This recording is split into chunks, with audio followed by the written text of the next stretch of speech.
There are sentences you never forget. Not because they're loud, not because they're screamed in anger, but because they're whispered so casually, like they were always true and you were the last to know. Mine came on a Tuesday night. I had gotten home later than usual. Traffic on I-40 had been brutal. I still stopped by her favorite Thai place, grabbed takeout, and hurried back because I knew she hated cooking after long days. The house smelled faintly of vanilla candles when I walked in. She was curled up on the couch, scrolling her phone with that distant look she'd been wearing more often lately. I set the bags on the counter. Pad CEW with chicken, no bean sprouts, and green curry, just how you like it. She glanced up briefly, gave the kind of smile you give a polite stranger in an elevator, and went back to her phone. We ate in silence, the glow of the TV flickering across her face. I tried making small talk, asked about her project at work, her sister's baby shower. She gave one-word answers, her eyes drifting toward the screen more than toward me. After dinner, when I reached over to take her hand, she pulled back gently. Not harsh, just absent. And that's when she said it. You don't excite me anymore. No hesitation. No build-up. Just that. I froze, hand still halfway across the couch. What do you mean? She shrugged, eyes fixed on the coffee table like it was easier to talk to Wood Grain than to her husband. I don't know, it just feels like we're stale. Like we've done everything already. You used to surprise me. Now I know exactly what every day with you looks like. It's predictable. Boring. Her words weren't angry. They were worse, flat. Like she'd rehearsed them in her head and finally decided to let them out. I didn't argue. Didn't defend myself. I just sat there, heart pounding, trying to swallow the sudden lump in my throat. Later that night, she rolled over in bed, her back to me. I lay awake, staring at the ceiling, feeling something unravel inside me. Not rage, not panic, something quieter. A realization I couldn't shake. She wasn't just telling me she was bored. She was telling me she'd stopped seeing me altogether. And when a woman stops seeing her husband, he has two choices: fight to be noticed again, or learn how to disappear. I didn't know it yet, but that night, while she slept peacefully beside me, I had already started to make my choice. The next morning, the house felt colder than usual. Not because of the weather, but because of the silence. She was in the kitchen making coffee when I walked in. Hair tied back, still in her robe, scrolling her phone with one hand while the other stirred cream into her mug. She didn't look up when I entered. Didn't say good morning. I poured myself a cup, sat at the table, and just watched her. Not in anger. Not even in sadness. Just observation. She moved around me like I was furniture. Like I wasn't even there. Want me to grab something for dinner tonight? I asked finally. She shrugged. Doesn't matter. I'll probably be working late anyway. That was it. No smile. No warmth. Just dismissal. On my drive to work, her words from the night before replayed in my head like a scratched CD. You don't excite me anymore. I thought about all the ways I'd tried.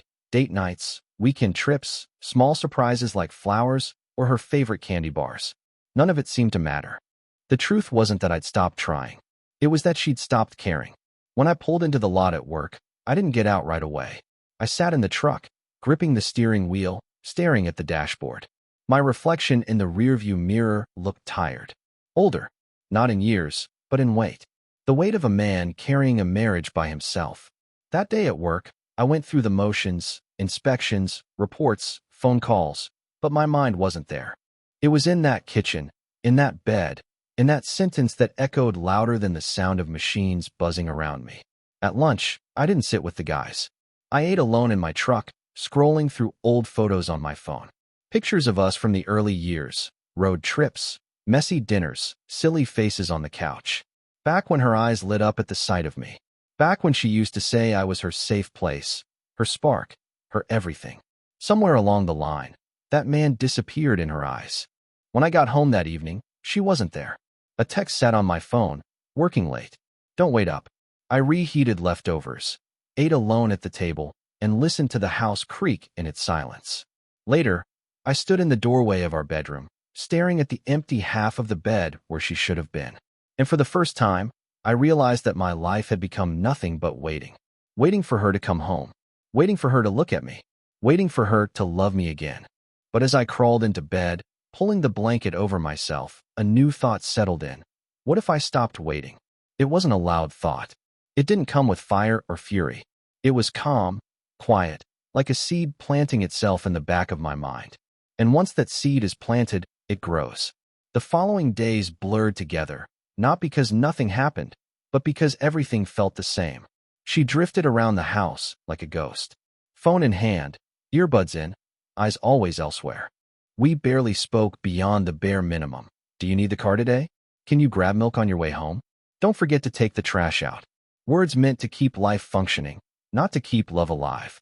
I noticed the little things more than I ever had before. How she smiled at her phone, but not at me. How she laughed when texting, but never when I tried to make a joke. How she'd put effort into looking good when she went out, but at home, with me, she looked like she couldn't care less. The sentence kept replaying. You don't excite me anymore. I found myself standing in front of the bathroom mirror one night, toothbrush dangling from my mouth, staring at my reflection. Was I boring? Predictable? Had I become invisible even to myself? I looked into my own eyes and realized something that made my chest ache. It wasn't about me being exciting. It was about her no longer caring to be excited. That night, while she scrolled in bed beside me, I lay awake and started building a plan in silence. Not revenge, not spite, just survival. The first step was emotional distance. If she saw me as dull, as background noise, then I'd stop offering myself where I wasn't wanted. The next morning, I didn't kiss her on the cheek before leaving for work like I always did. I didn't text her at lunch asking how her day was going. When I got home, I didn't rush to ask about her evening. I simply moved around the house like she did, quiet, detached, unreachable. At first, she didn't notice. Or maybe she did, but she didn't care. She was too wrapped up in her phone, her calls, her late nights. But by the end of that first week, she asked, "Everything okay with you?" I smiled politely and said, "I'm fine." And I was. For the first time in a long time, I felt something close to peace. Because the moment you stop begging for scraps, the hunger changes. It doesn't go away, it just sharpens into clarity. The second step was practical preparation. I started small, quietly sorting through my things, deciding what was mine and what I wouldn't fight for. I created a new savings account she didn't know about, transferring small amounts at a time. I went through our files, our documents, our passwords, making sure I had everything I needed if the day came. I didn't rush. I didn't panic. Every move was deliberate, measured, hidden in plain sight. Meanwhile, she kept living as though I wasn't even there. Nights out with friends, laughter through closed doors on phone calls, smiles at a screen I wasn't part of. And strangely, instead of crushing me, it made me stronger. Because when you see the truth with your own eyes, you stop wasting energy pretending it's something else. One evening, as I sat on the porch with a beer in hand, the sun setting in front of me, I realized something that made me breathe easier than I had in months. She thought I was predictable. She thought she knew every move I would make. But she had no idea what was coming. One Saturday morning, she came into the kitchen while I was making coffee. Usually, I'd hand her a mug without asking, add the cream just how she liked it. This time, I only made mine. She lingered by the counter for a second, waiting. When I didn't move, she finally said, "No coffee for me?" I looked up briefly and smiled. "There's cream in the fridge." Then I walked out with my cup. That was the first crack. Over the next few weeks, I stayed consistent. Calm. Detached. She'd ask about dinner. I'd tell her I already ate. She'd mention plans for the weekend, and I'd say, "You go ahead." When she scrolled on her phone at night, I'd grab a book and read without a word. When she laughed at some text, I didn't ask who it was. The silence became my armor. At first, she didn't push. She probably thought it was temporary, that I'd snap back to my old self.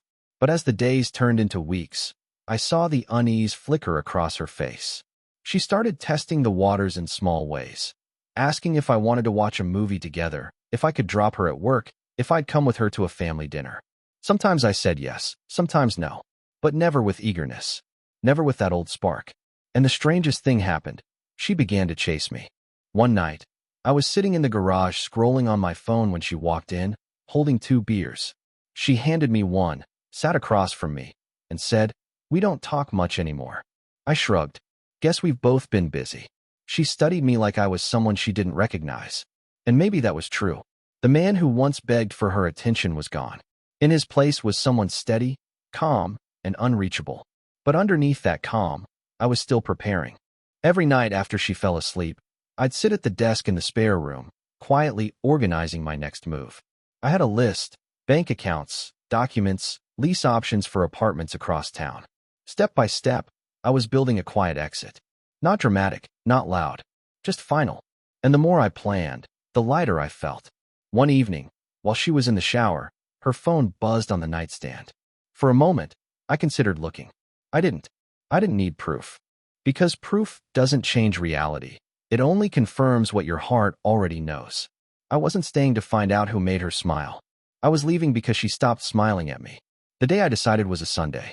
We were sitting on opposite ends of the couch, her legs curled up, phone in hand, TV flickering. I watched her laugh quietly at a message, the same way she used to laugh with me. And that's when it hit me like a quiet storm. She'd already left me in every way that mattered. All I was doing now was catching up. I leaned back, sipped my drink, and let the thought settle. I was done being her husband.